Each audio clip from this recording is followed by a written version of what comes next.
Profe, buenas noches, una preguntita. Señor, dime. Para la fase 3 es donde ya seleccionamos los materiales que había mencionado usted en la webconferencia pasada. O No, en- señor, en la fase 4, pero la ah, en fase la, 4 voy a ingresar al campus para en la, mostrarle la agenda, en ¿no? la Que práctica de laboratorio. la práctica de laboratorio. Lo que ocurre normalmente en las prácticas de laboratorio es que son in situ, o sea, en las sedes de la universidad. Mm, Pero como estos dispositivos utilizan redes Wi-Fi y son altamente inseguros, en la red de la universidad no se puede hacer la práctica, o sea, no podríamos haber generado esa asistencia a la universidad. Entonces, optamos por tener alrededor de 4 encuentros para resolver todas las dudas y que ustedes, pues como el hecho se evidencia subiendo los datos a la nube y pudiendo hacer análisis de esos datos, ¿no? Entonces, allí esa es la importancia realmente de la práctica. ¿Cómo podemos nosotros estructurar desde leer una variable, hacerle ese análisis en lo que se llama en la frontera, en la niebla, subir esos datos a la nube, poderlos descargar de la nube y hacer un análisis mucho más apropiado de esos datos a través, en el caso nuestro, de MATLAB, pero se podría utilizar cualquier otro entorno, Python o cualquier otro entorno que uno quisiese hacer análisis y publicar esos análisis, ¿no? Pero la fase es la fase 4 y se está abriendo a mediados del próximo mes. Ya estoy tratando de ingresar a la universidad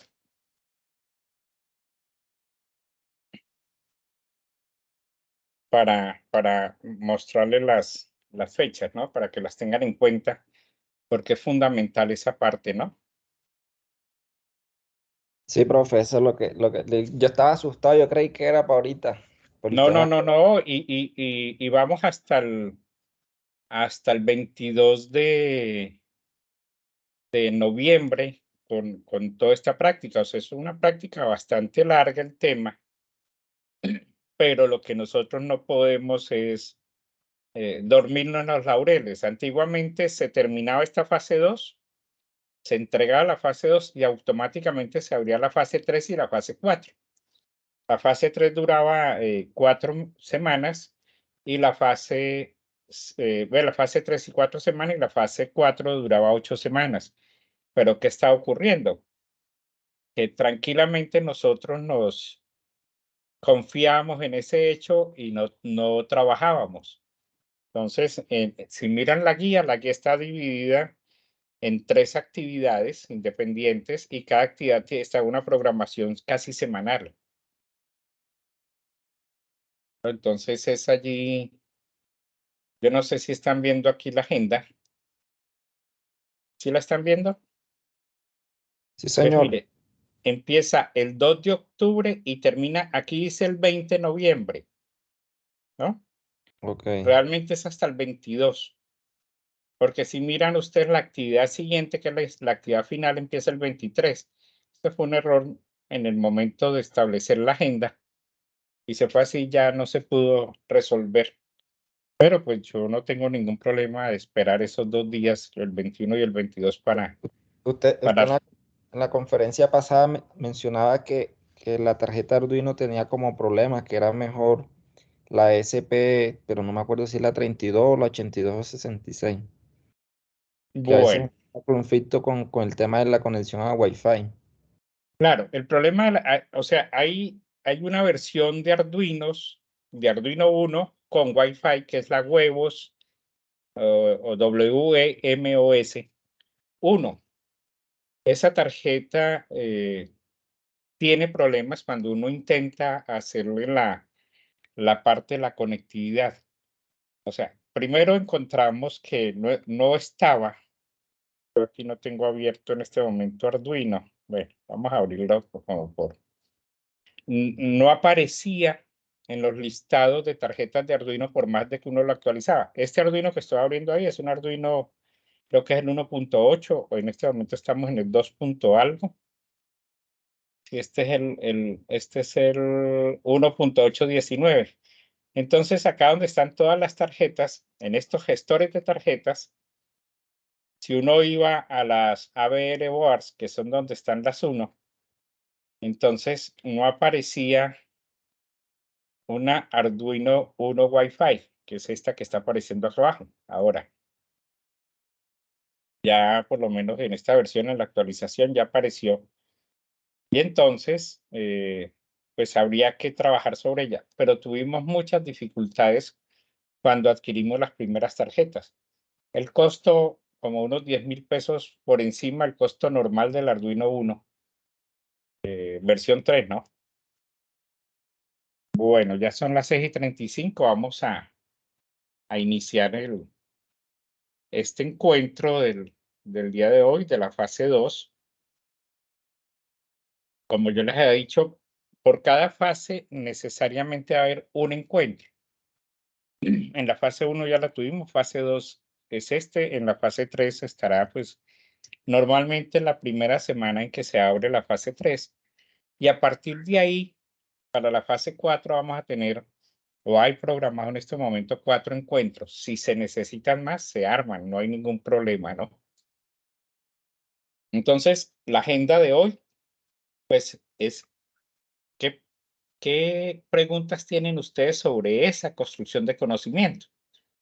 Recuerden que esta es una fase teórica en la cual estamos abordando una serie de conceptos que son fundamentales tenerlos muy claros. Y entonces, cuando yo leo sus aportes, encuentro como cierta ambigüedad y reconozco que es parte de esa eh, popularización de mucha información frente a todo este tema de la red de comunicaciones. Entonces, aquí vamos a tener que hacer un break frente a devolvernos al curso de sistema de comunicaciones y ver esa generalidad del curso frente a qué es una red de comunicaciones finalmente, y poder ver que hoy por hoy se transmiten señales analógicas. Muchos de los sensores adquieren son señales analógicas.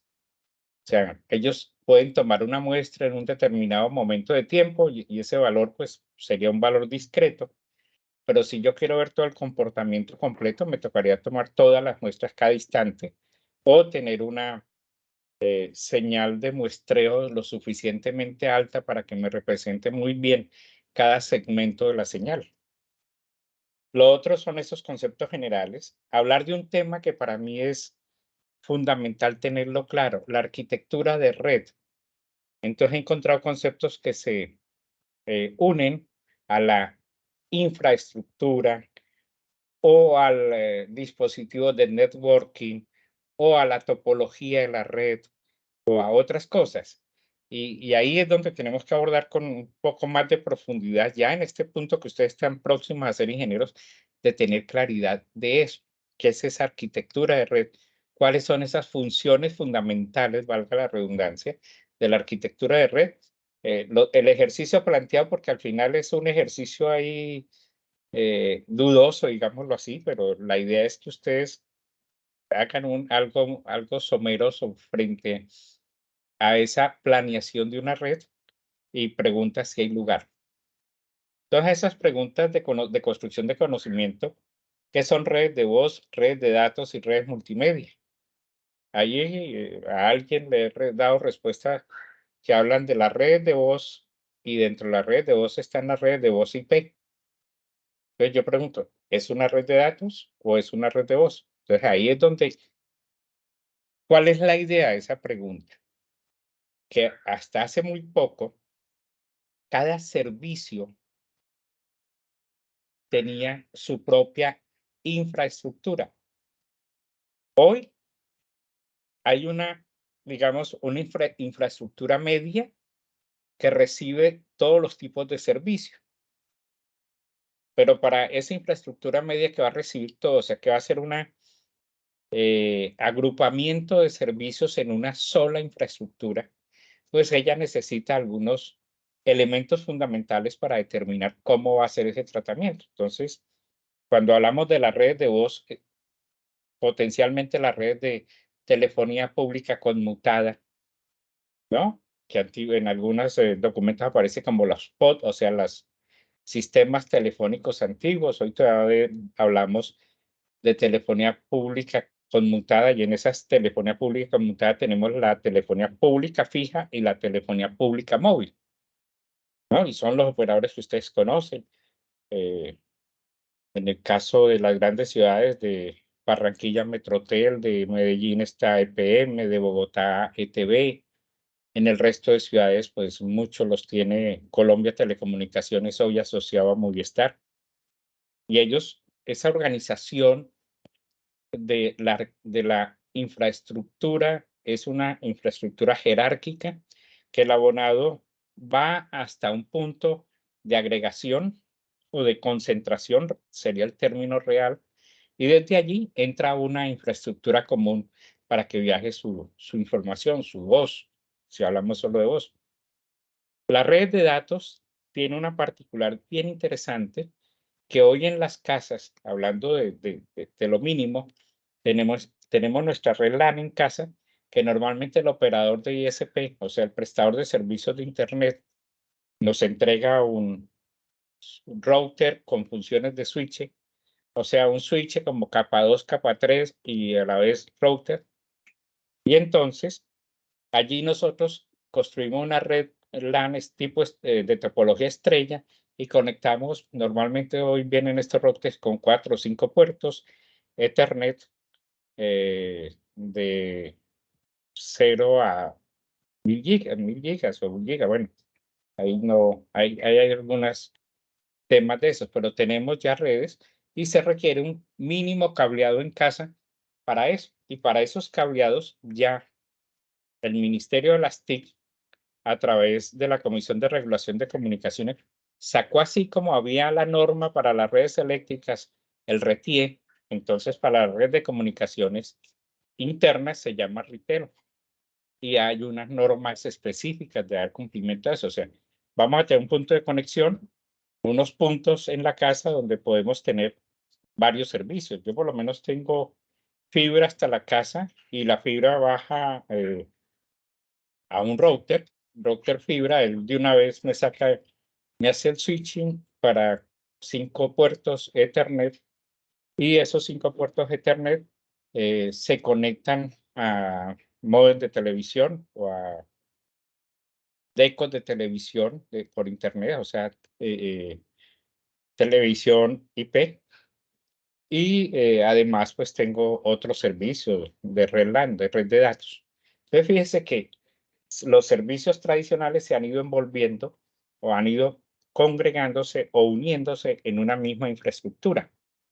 Y las redes multimedias, ese ha sido, digamos, el caballito de batalla entre las redes de generación 4 a las redes de generación 5, porque lo que se buscaba era involucrar estos servicios por las especificidades que tiene cada servicio. No es lo mismo transmitir voz, porque si yo les hago la pregunta más boba es, ¿cuál es la velocidad o cuál es la digitalización de la voz? ¿Cómo sería ese ancho de banda si habláramos de anchos de bandas de la voz humana?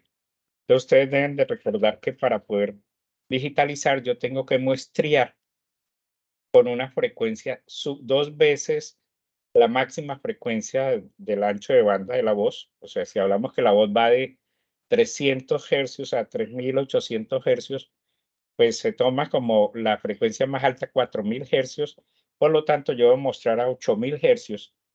Y si yo muestreo a 8000 hercios y quiero convertir en datos, y cada dato de 8 bits, pues el ancho de banda que yo necesito son 64 kilobits. Por eso hablamos de concentradores de T1, que son 1.5 megabits y van 24 canales de voz, o los paquetes tradicionales nuestros, que hablamos de 2 megabits, que realmente son 2.048 megabits, donde van 30 canales de voz y 2 canales, uno para la sincronización y otro para la señalización de cada uno de los canales de voz. O sea, tendremos 30 canales propiamente dicho y un canal dedicado exclusivamente a la señalización. Quiere decir que cada vez que yo envío una trama, 4 bits de ese canal corresponden a la señalización del canal 1 y los otros 4 bits, por decir algo, del canal 16. Estoy haciendo simplemente una observación sobre eso. Y hay un 8 bits que, en el canal 0 que corresponden a la sincronización de los relojes, que en los dos extremos deben de estar sincronizados, si no yo hablo y la conversación empezaría a no ser fluida, sino a tener. Ahora, ¿cómo empaqueto la voz si la digitalizo? Si la hago por UTP, perdón, por TCP o por UDP, ¿no? Todas esas cosas, si la empaqueto o la transmito directamente. ¿Qué pasa con la pérdida de paquetes si es voz y se pierden paquetes? ¿Puede haber algún problema? Pues todo eso, en esos cambios de la generación 4 a la generación 5, pues se dio para fortalecer la calidad de los servicios multimediales. O sea, todo lo que es video, todo lo que es sonido en particular, porque ya no podemos hablar de la voz y el sonido. El sonido del ancho de banda puede llegar a los 15 o 20 kilohercios, ¿no? Después se le pregunta a ustedes qué es arquitectura de una red de comunicación. Y ahí es donde vamos a tener que entrar. Yo no voy a seguir repasando las preguntas porque de golpe empiezo a adelantar. Esto es lo tradicional que hemos visto desde tercero de primaria, ¿no? El origen del mensaje, una codificación, si son dos personas que están hablando, el idioma, la velocidad en que se habla, los modismos. Una cosa que yo estoy aquí en el Huila y al niño chiquito le dicen guámbito y de golpe estoy en Nariño, al niño chiquito le dicen guagua y en la costa no sé cómo le dirán. Después de eso viene un evento de transmisión, o sea, la propagación que es de la señal que sale desde la boca de esta persona y viaja por el aire hasta el oído de esta persona. Ese sería nuestro transmisor. En algunos casos, y en el curso de sistema de comunicaciones encontraba que la antena se refiere a la antena como el transmisor, pero antes de la antena hay toda una electrónica necesaria para adecuar la señal y poderla entregar al medio en que se va a movilizar, en el que se va a propagar. Después viene ese medio, el canal, decimos normalmente.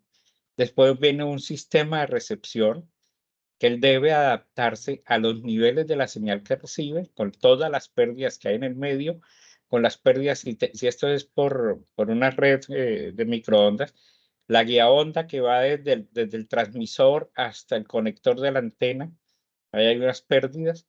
Después la ganancia que le inserta la antena a esa onda que se va a transmitir, el medio que hace que la señal se disminuya. Entonces el receptor, que también va a tener unas pérdidas, algo le va a dar de ganancia a la antena del receptor, pero el cable que baja hasta el equipo de recepción o el transceptor, como quieran llamarlo ustedes, va a tener pérdidas. Entonces yo voy a tener unos niveles de señal mínimos para que este señor me lo pueda codificar y me pueda entregar el mensaje, ¿no? Ese es, a grosso modo, digamos, lo que es un sistema de transmisión. Pensemos que aquí yo tengo un computador que estoy escribiendo un archivo en Word.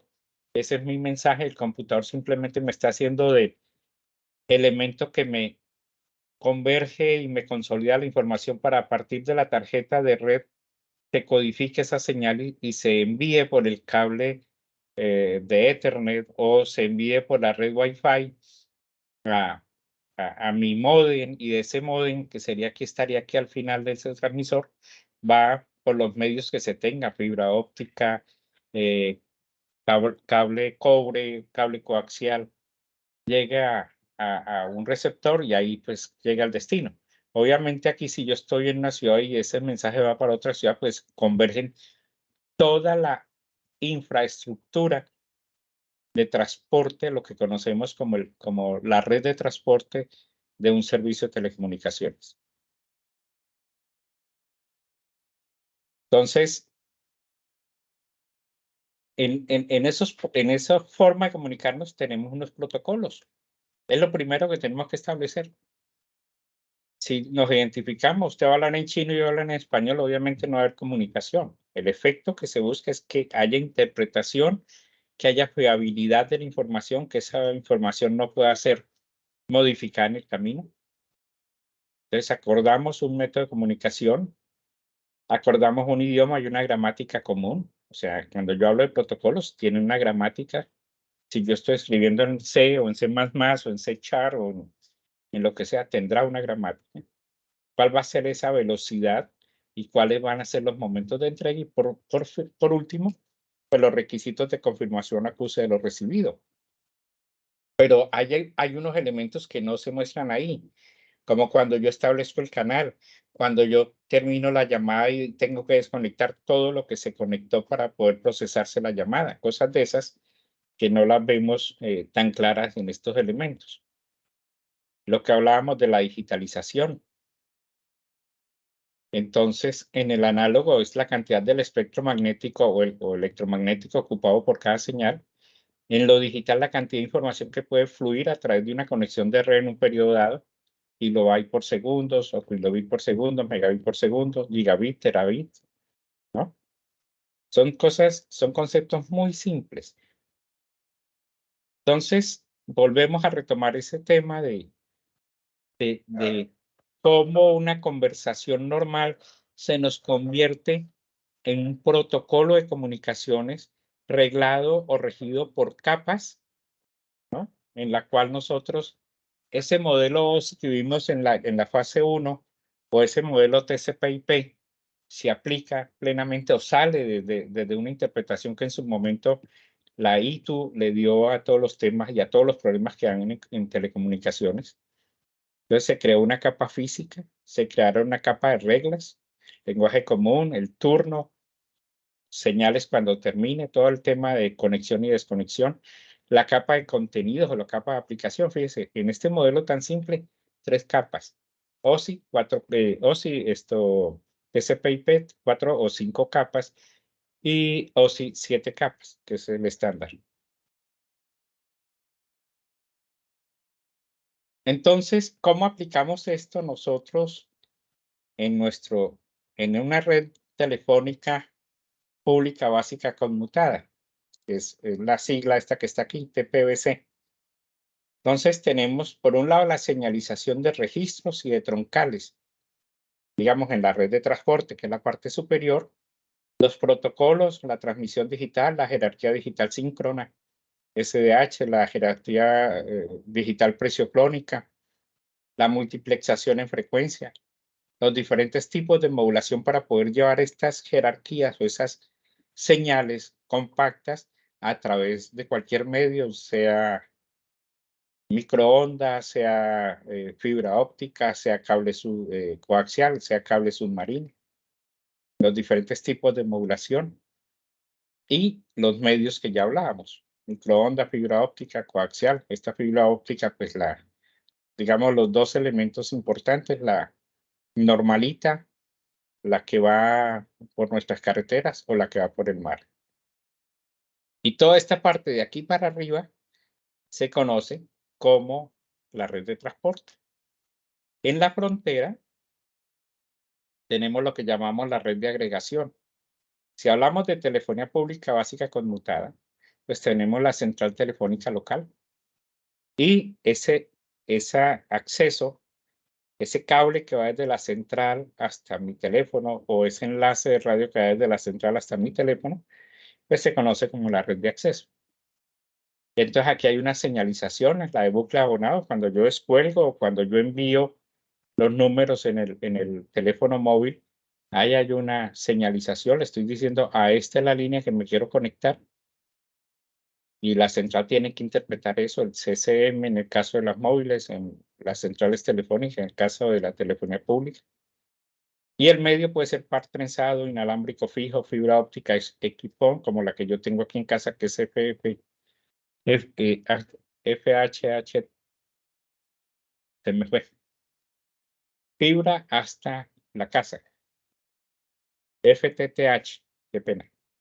Y la alimentación que se recibe por los hilos de estos servicios en unos casos 48, menos 48 voltios DC, en otros casos para las PBX, menos 24 voltios DC. Y esta ya la estructura, perdón, de la telefonía móvil local, de la telefonía móvil conectada a una red telefónica local. Entonces tenemos las centrales de conmutación de la telefonía móvil, las celdas, ¿no? Y cada celda pues conectada dentro de su rango a los usuarios que estén en ese momento en su área de cobertura. Y entonces, entre los SM y las centrales telefónicas, pues habrán unos circuitos que se llaman de interconexión, que son normalmente, ya no se habla de un canalito de voz, sino de mínimo 2 megabits, dependiendo la cantidad de tráfico negociado entre las partes, se establecen una cantidad de tarjetas suficientes para atender el tráfico en los dos sentidos, desde la central telefónica pública básica hasta los SMs o desde los SMs hasta la pública básica. Entonces, la red de telefonía celular pues tiene un espacio dentro de su infraestructura y que le permite su arquitectura, pues conectar solo a nivel de voz la telefonía pública básica frente a la telefonía móvil celular. Estos son elementos que debemos nosotros ir como comprendiendo. Aquí están todo el tema de la televisión, ¿no? Tenemos los estudios de grabación, las unidades de mezclado de los servicios, tanto de videos previamente, las cámaras en tiempo real, ¿no? Entran estos mezcladores y después tenemos también todo el control de audio para al final tener todo el sistema y poderlo llevar a la parte de propagación o de transmisión. Después se tendrán muchas torres donde van las señales listas para ser reemitidas en los puntos donde la necesidad lo demande o se sube a satélites para hacer bajadas del satélite. Esto es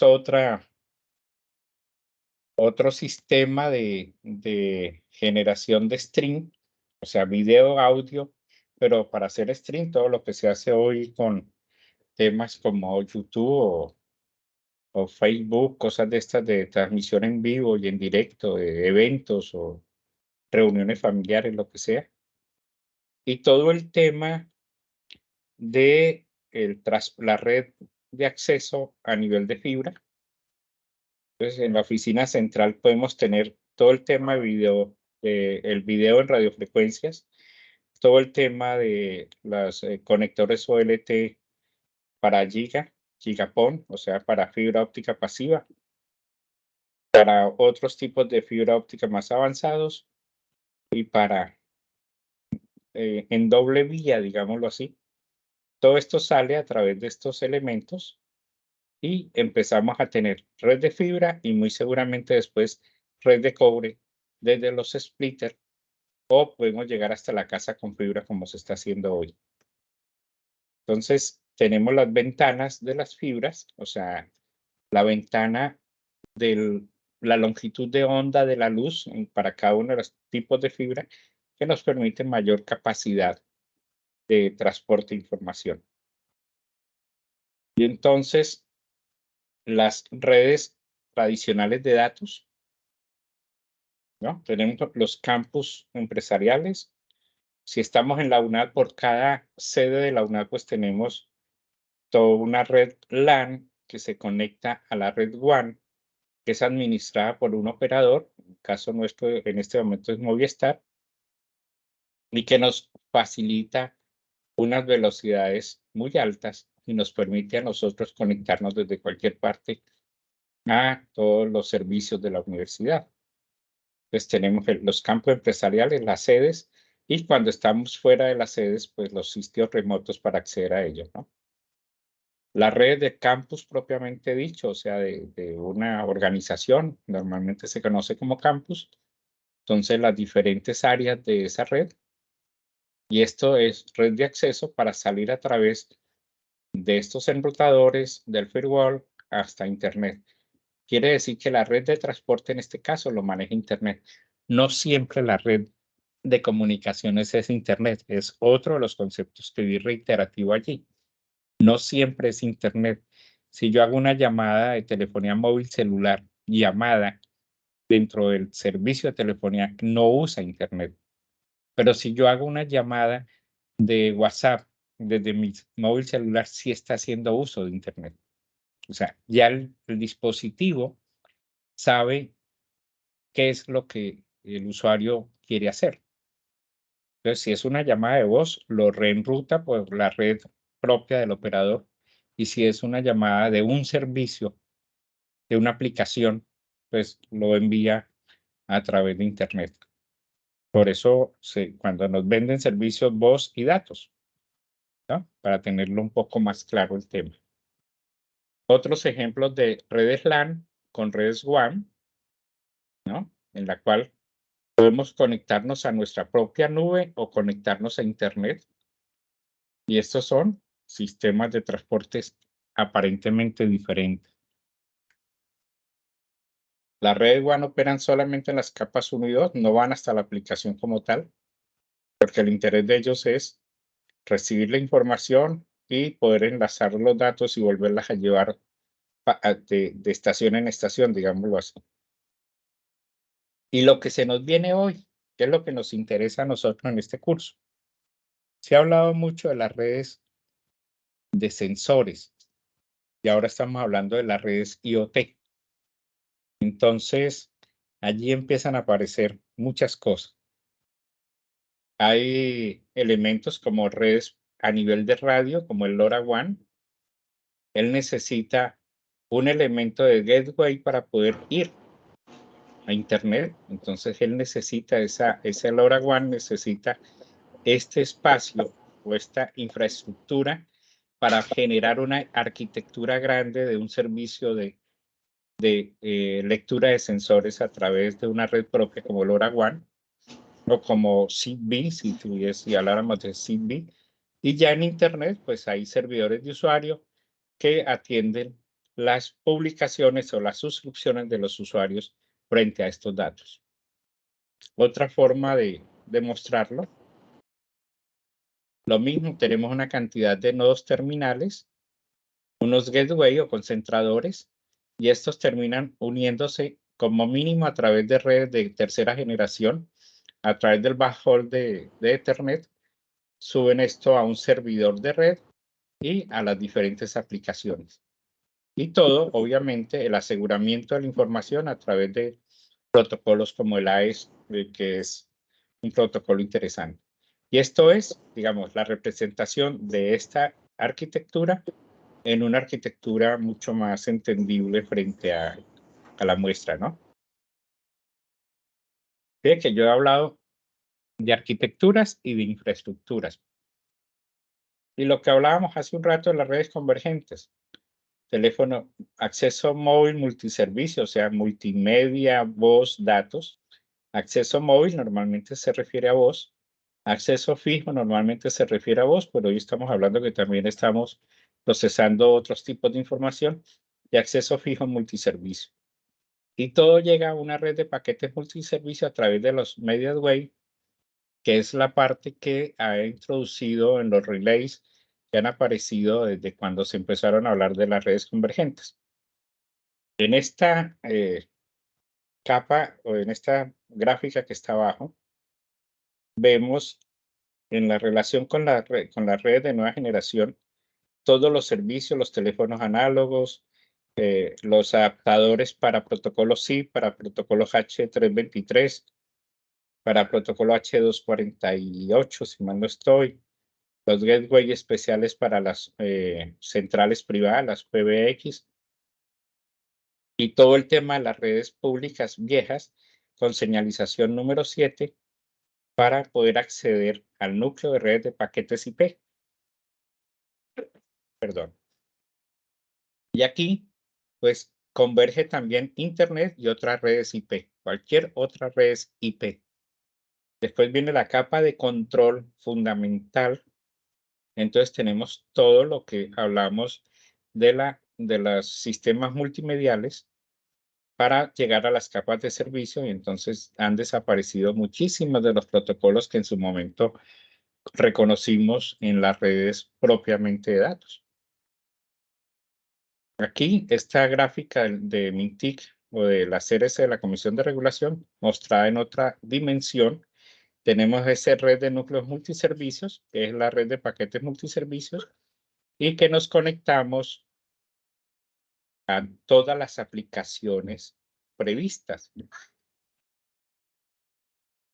¿no? Entonces, ahí ya estamos nosotros comprendiendo cómo un nuevo servicio telemático, cómo debería moverse en este ecosistema de comunicaciones. ¿Por dónde yo llevaría ese servicio telemático en un ecosistema como el que se está haciendo?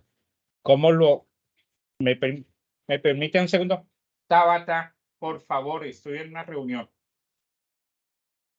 Estos nietos, Dios mío, me excusan. Entonces, ¿cómo, si yo tengo por acá bien abajo un sensor que quiero hacer unas mediciones en tiempo real, cómo fluiría esa información hasta llegar a todas estas aplicaciones y contenidos de usuario?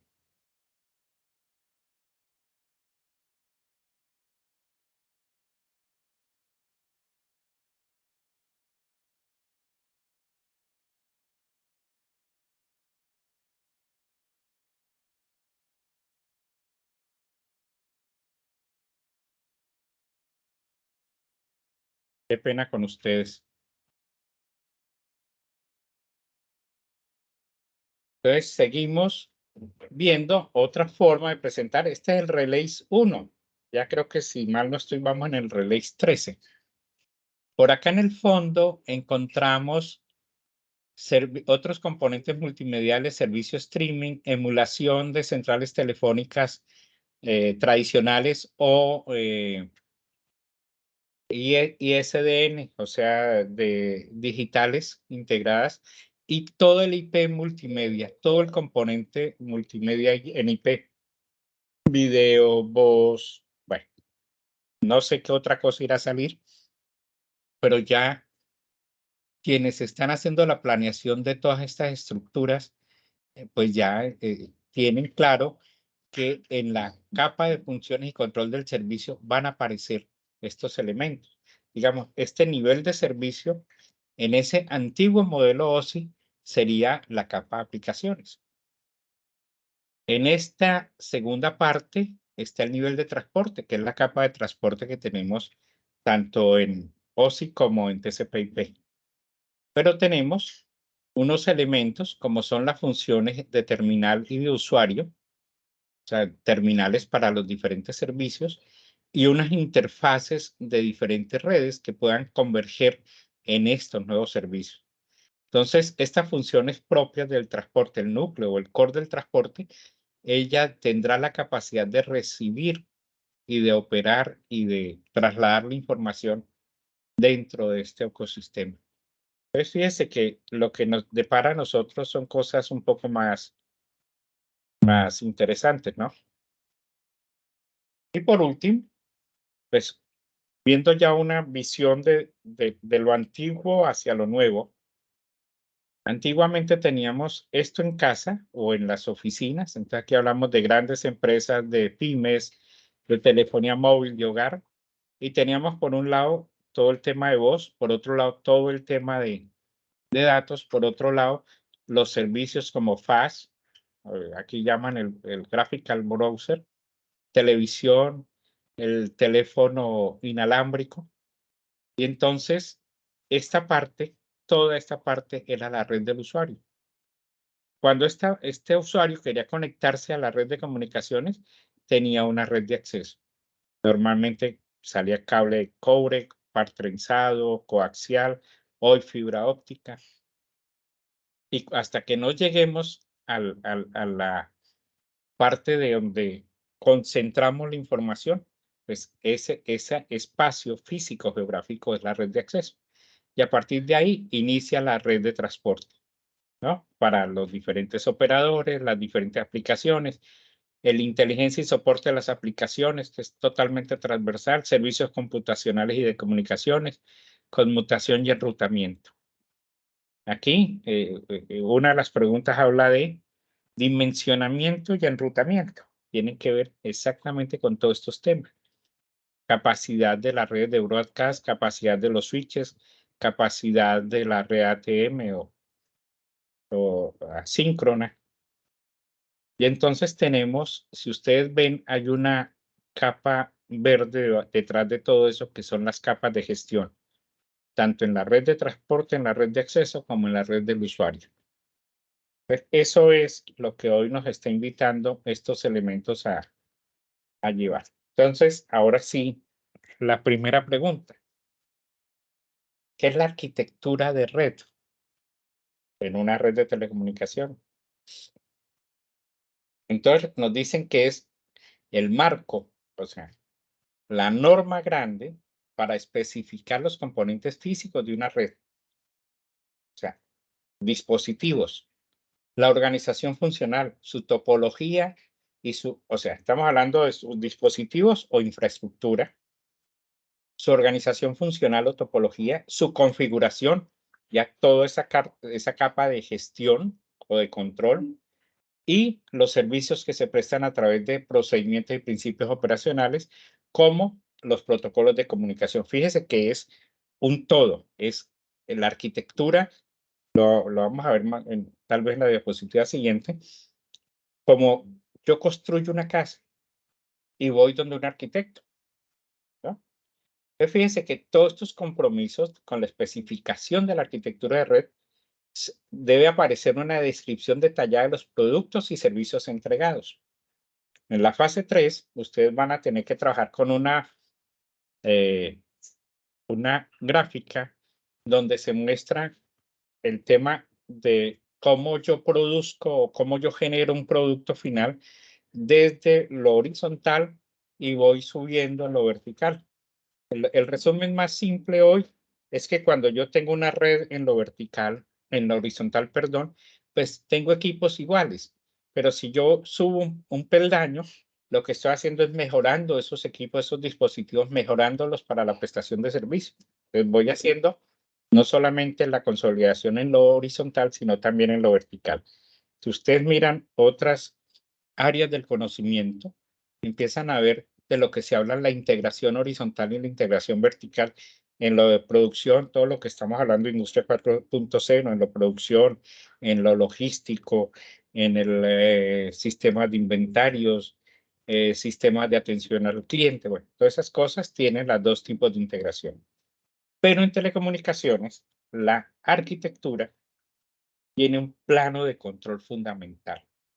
Tiene un plano de datos, plano de usuario o el plano portador. Ya lo vimos, hablamos de red de usuario, red de acceso y red de transporte. Y detrás de todos ellos, el plano de gestión. Hoy las redes se gestionan, se autogestionan a través de transconectores. Yo puedo en un momento dado, si tengo en un nodo, para no hablar de una central de telefonía o de telecomunicaciones, en un nodo de telecomunicaciones, las redes conectándose por fibra y microondas, y me falla el enlace de microondas, los sistemas de cross conexión me pasan todo el tráfico que iba por las microondas, me lo pasan a la fibra. Entonces, cuando yo planifico el servicio, yo tengo que pensar en esas posibilidades, y eso lo hace el plano de gestión. Él está monitoreando permanentemente la red para saber dónde se produce una falencia, ya sea porque se aumenta la latencia o porque definitivamente no hay llamadas terminadas, y él empieza a tomar decisiones, o sea, empieza a haber algún elemento de nivel de inteligencia allí para que el usuario final no se sienta comprometido en su calidad de servicio. Entonces, lo que yo les decía, yo quiero construir un edificio. Entonces, lo primero que tengo que armar son mis planos arquitectónicos. Entonces, la gente piensa que el plano arquitectónico es solamente lo bonito. No, son todos los planos fundamentales de planta, de fachada, de cortes que dan las bases al proyecto. Y sin eso, pues yo no puedo meter todos los servicios que yo quiera tener allí o la prestación de los servicios que quiero publicar allí. Después de eso vienen los planos estructurales. En el caso nuestro, la parte cableada de la red, o sea, la topología de la red. ¿Va? Y después de eso, pues todo el tema de albañilería y demoliciones si es necesario. Y por último, cuando ya tengo todo eso, empiezo a plantear las instalaciones, los acabados, la jardinería, los complementarios. Y todo eso va condensado no solamente en las memorias de cálculo, sino en toda la información que se requiere a futuro sobre esa edificación. Eso mismo lo hacemos nosotros en nuestra red de telecomunicación. Por eso la arquitectura es un todo, no es un pedacito, es un todo. Un todo que tiene que ver con todo lo que pasa por los cables, por las fibras, por los enlaces de microondas, para poder nosotros identificar qué es lo que queremos. Y no se nos presente como se presentó durante mucho tiempo para diferentes servicios, tres infraestructuras y tres arquitecturas diferentes para voz, para video y para datos. Entonces, hoy ya estamos convergiendo en ciertos puntos y todo de ahí, entre ese punto de convergencia hasta el último punto de convergencia, todo va a ser una sola infraestructura, una sola arquitectura, porque sus sistemas de gestión, sus sistemas de control van a estar unificados. Y muy seguramente ya la parte de aplicación, la parte que tiene que ver con el usuario final, pues va a ser diferente. Entonces, fíjense que yo les decía hace un momento, perdón, la importancia de la gestión de red. Y a eso, si ustedes leen algo de Industria 4.0, la gente está pensando que solo manufactura esto, lo otro, y yo tengo la férrea convicción desde mi vista como ingeniero de telecomunicaciones que es mucho más que eso, porque es poder tener información, Big Data, y anticiparme a tantas cosas, a nuevos productos, a nuevas tendencias, a muchas cosas. O sea, me permite a mí ese concepto de Industria 4.0 con toda la infraestructura de telecomunicaciones o de comunicaciones que va a demandar, con toda la cantidad de dispositivos de networking, con toda la cantidad de software dentro de, para controlar ese networking, nos va a permitir tener ahí. Piensen ustedes desde el paciente que va al médico, termina la consulta, pasa a la droguería o a la farmacia y de una vez le entregan su medicamento, cosa que no ocurre hoy, pero que con ese concepto se debe dar, se debería dar. O cómo yo puedo tener hosts donde me lleguen productos sin empacar. Ejemplo, los tenis Nike, si mal no estoy, llegan todos a un host en Panamá y dependen cuáles son los tenis que van para Argentina, para Chile, para Colombia, para Brasil, y ahí los empaquetan, los organizan y los despachan. No se hace allá en la zona de producción de tenis, de manufactura de los tenis. Entonces, todo eso, lo que está por debajo es comunicaciones. Lo que está por debajo es toda la inteligencia organizacional que se debe poner al servicio de unas aplicaciones específicas. Entonces, fíjese que la red de gestión es fundamental, controla, planifica, asigna, implementa, coordina los recursos de la red de monitores. Entonces, normalmente, hoy tenemos dentro de nuestros equipos unos elementos que se llaman agente de red. Si ustedes quieren profundizar algo en eso, léanse sobre MIB, o sea, como MIB, que era como algo de hombres de negro, tal vez, ¿no? MIB 2, MIB 3, y pueden encontrar el árbol de asignaciones para llegar al elemento de gestor de una tarjeta de red. Yo puedo hacer un get track y traer la información, cómo se está sintiendo tarjeta de red, qué temperatura tiene. Y puedo presentar una alarma o una alerta de que esa tarjeta está próxima a fallar.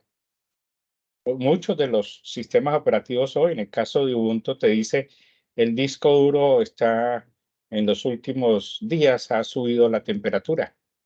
Revise, ¿no?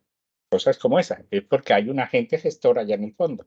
Entonces, la red de gestión es como tener ojos y sensores en cada uno de los elementos de toda esa arquitectura de red. Pero fíjese que hablamos de modelos de información, por eso hablamos de los MIP, que describe los tipos de datos que se utilizan para controlar y gestionar cada uno de los elementos y cómo los mecanismos para conectar esos dispositivos. Entonces, fíjese que si yo tengo datos y esos datos los convierto en información válida, me sirven a mí para hacer una verdadera gestión de mi red de telecomunicaciones. Entonces, la arquitectura de referencia en la red de transporte es esta. Aquí en esta tabla vemos dos gestores de red. El SNMP, muy dado para la red de datos, para las infraestructuras de datos, y TMN para la red de telecomunicaciones o de comunicaciones. Y ya hoy, digamos, este caso de TMN ha ido hacia el tema de la gestión en general, ya no solamente de equipos y de elementos de la red, sino del negocio de la red, ¿no? Entonces, la cosa ha ido creciendo a tal magnitud que yo como negocio tengo que entender que mi servicio debe crecer en un sitio donde está aumentando la demanda y que se haga de forma automática. No hay que correr a instalar más equipos, ¿no? Redistribución de redes, redistribución de troncales, redistribución de sistemas de interconexión, cosas de estas.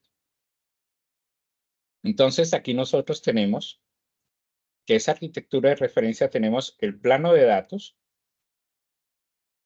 el plano de gestión y tenemos todo el plano de datos y el plano de control. ¿Y quiénes tenemos a los lados? El plano de gestión y los clientes. Entonces, fíjese que ese tema de pensar en la arquitectura, por eso les he insistido mucho, profundicen el concepto, vayan un poquitico más allá de lo que han escrito, porque no podemos como ingeniero de telecomunicaciones en un momento dado tener divergencias o discrepancias en esos conceptos. Infraestructura, topología, dispositivos, son elementos que se necesitan, pero la arquitectura es un todo. Tal vez yo esté hoy equivocado después de no sé cuántos años de estar metido en este cuento.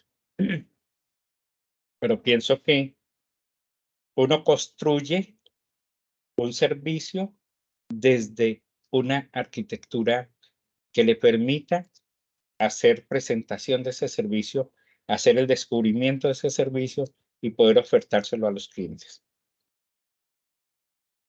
Estas son las estructuras, fíjense que no hablo de arquitecturas, de red de general de servicios IP. Entonces, todo lo que tenemos que ver con el acceso fijo a las casas, todo lo que tenemos que ver con la parte de agregación y terminar en SH y Ethernet, y todo lo que tenemos que ver con transporte IP o MPLS, que ustedes vieron en su curso de conmutación, en su curso, sí, de telefonía o conmutación. No me va a tener ahí. Entonces, fíjense que ya decantando toda esa teoría, hay 4 funciones importantes en la arquitectura: direccionamiento y enrutamiento, gestión de red, rendimiento y seguridad. Esos fueron los elementos que ustedes han venido escribiendo. Yo aquí traje a modo de ejemplo el tema de dimensionamiento. En el modo de transporte yo tengo que entender que serán circuitos, que lo que van a necesitar son unidades switching, unidades tiempo, espacio, tiempo, o espacio, tiempo, tiempo, espacio. No sé cómo serán las centrales telefónicas. Si voy a transportar paquetes, si voy a enviar tramas o si voy a enviar células. El ancho de banda fijo o variable. La invocación. Esta invocación es como yo quiero el servicio por demanda, solamente cuando yo lo necesite, o una reserva que yo hago sobre un servicio determinado, o un enlace permanente. Cuando yo empecé en el mundo de las telecomunicaciones, esto le decíamos esas líneas que se le daban a las emisoras para que ellas tuvieran por ahí el servicio y pudieran transmitir desde cualquier lado. No entraban por la central telefónica, era un par de cobre que iba por toda la ciudad y ellos se conectaban en puntos específicos, en el estadio, en el teatro, cosas de esto. ¿Cómo es la simetría del servicio? Si es en una sola dirección, si es bidireccional simétrico, si es bidireccional asimétrico. ¿Cómo es la configuración? Punto a punto, punto multipunto o red de difusión. ¿Cuáles tipos de información? Voz, sonido, texto, imagen, video, datos. ¿No? ¿Cuál es el rendimiento? Los retardos, las tasas de error, las pérdidas. ¿Y cuál es la relevancia tecnológica? Hoy estamos hablando de los smartphones y de las tablets. Obviamente, no hemos puesto aquí los relojes inteligentes, no hemos puesto las nodos biosensores en el ser humano. Pues están hablando de 18 variables para censar en el cuerpo humano. ¿Qué es el direccionamiento y qué es el enrutamiento? Eso, el ejemplo más simple es dónde yo vivo y dónde vive mi novia, y entonces cuáles son las calles que debo caminar para llegar hasta allá. Entonces yo sé cuál es la dirección donde vive ella, pero la ruta me queda al azar, porque yo puedo ir en el carro y resulta que será una calle para meter un servicio público.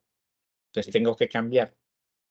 Y ese cambio lo tengo que hacer en el instante. ¿Cómo se hace en telecomunicaciones? Complejo y no complejo. En las redes de datos es mucho más fácil, porque las redes de datos tienen tablas dinámicas en todos estos puntos de router, donde él, si hay una modificación, automáticamente ya sabe por dónde reenrutar el servicio. Pero en la red de telefonía que había que un indicador, o sea, ya hablamos del 600X y los 7 números del usuario, y entonces dentro de esos 7 números está digamos, la zona y la ciudad, o la ciudad, ¿no? Entonces, todas esas cosas nos han cambiado un poco la vida. Entonces, si se congestiona una ruta a nivel de telefonía, pues obviamente hay que esperar que la red de gestión haga la corrección, que no es tan en tiempo real, y poder realmente establecer lo que ocurre cuando hay un temblor, un terremoto, días especiales, Navidad, fin de año, bueno, cosas de esto. Pues fíjese que son dos conceptos que están unidos el uno con el otro. Y el rendimiento, normalmente ya aquí se está hablando del modelo ITOM como modelo de negocio y de los acuerdos de nivel de servicio, los SLAs. Estos acuerdos es que yo le digo al operador, mire, mi indisponibilidad por mes debe ser máximo 1 hora. Entonces el cálculo dice, bueno, yo voy a facturarle hasta o las horas que yo le ofrezco a usted el 99.1% de disponibilidad.